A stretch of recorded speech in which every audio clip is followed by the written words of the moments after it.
Welcome back to session 4 of Hacking School Culture, everyone. I'm Angela Stockman, and today we're going to talk a little bit about instructional practices. If you've arrived at this session hoping that I'll share some quick strategies for how to approach instruction with more compassion, then I'm afraid that you might be disappointed.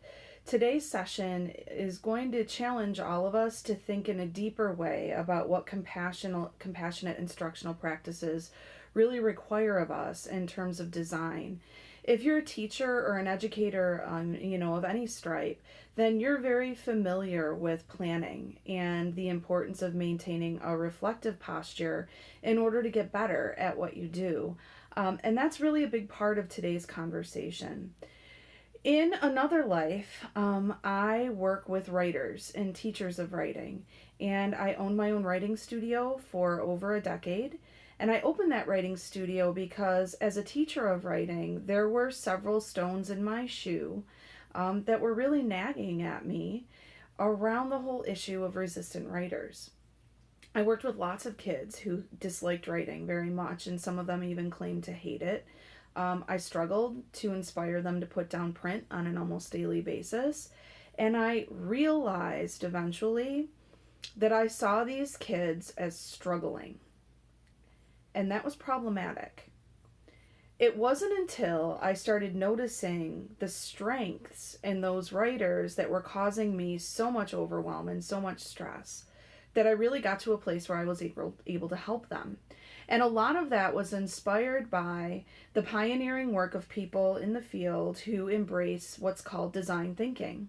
If you've read Hacking School Culture, then you know that our approach is heavily inspired by the design thinking process.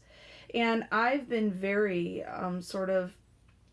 intrigued by a shift that's come out of Stanford D School, inspired by other people in the field who are really taking a very careful look at and committing to what's called liberatory consciousness. The first thing that I'm going to ask you to do in this session is to read the article that I've shared by a woman named Dr. Barbara Love.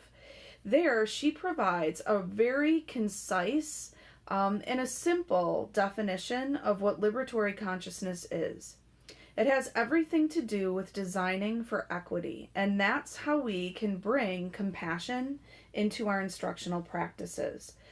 With an understanding of what liberatory consciousness is, design thinking, and especially Stanford D School's approach around adjusting the design thinking process to make room for this liberatory consciousness, we can really come to a place in our instructional practices that helps us genuinely and authentically and with real, true, and deep integrity approach the work of creating compassionate classrooms. I'll talk a little bit about what this looked like in my own work. When I became aware of the fact that I was maintaining a certain bias toward kids who I defined as struggling writers, it occurred to me that the fact that I came from a place where I loved writing and I was good at it created a real tremendous sense of bias. The fact that I was socialized, even as a white middle-class girl who grew up in a school that had not a single person of color in it, created some significant bias for me inside of a school system that was really recognized as one of the most diverse schools in Western New York at the time.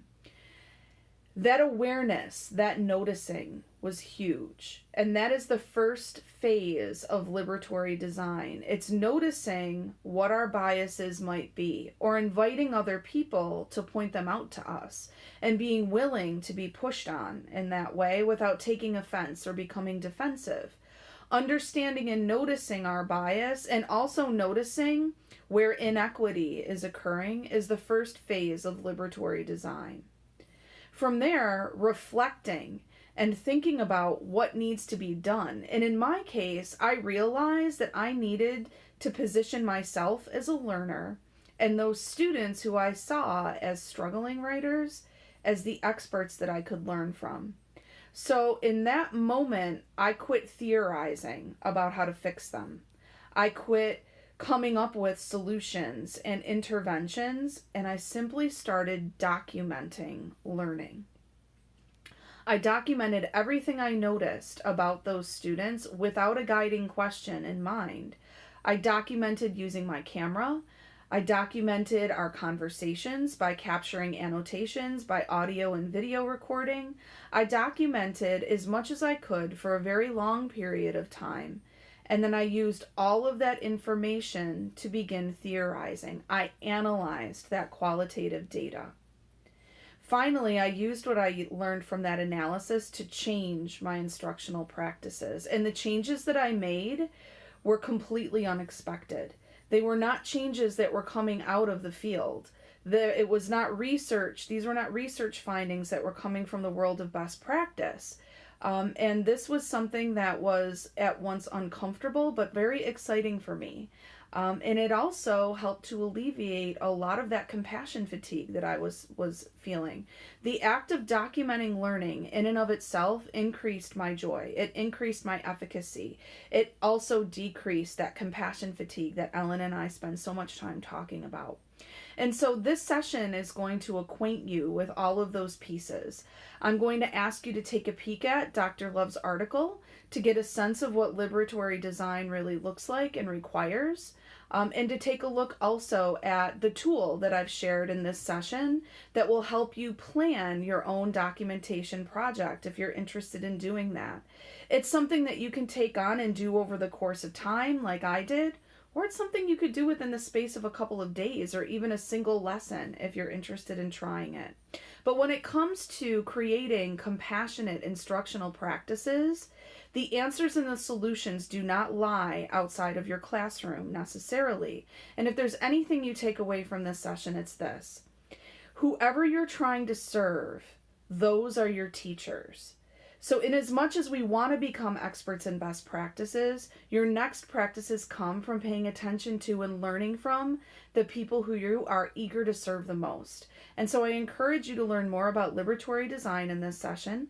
I encourage you to maybe sketch up and plan a documentation project of your own. And if you're interested in talking more about any of these things, please reach out to me or to Ellen on the website, or in the Compassionate Classrooms Facebook group, or on Twitter at Angela Stockman or at Ellen Feig-Gray. I hope to see you online, and I'm eager to hear more about how you pursue this project on your own.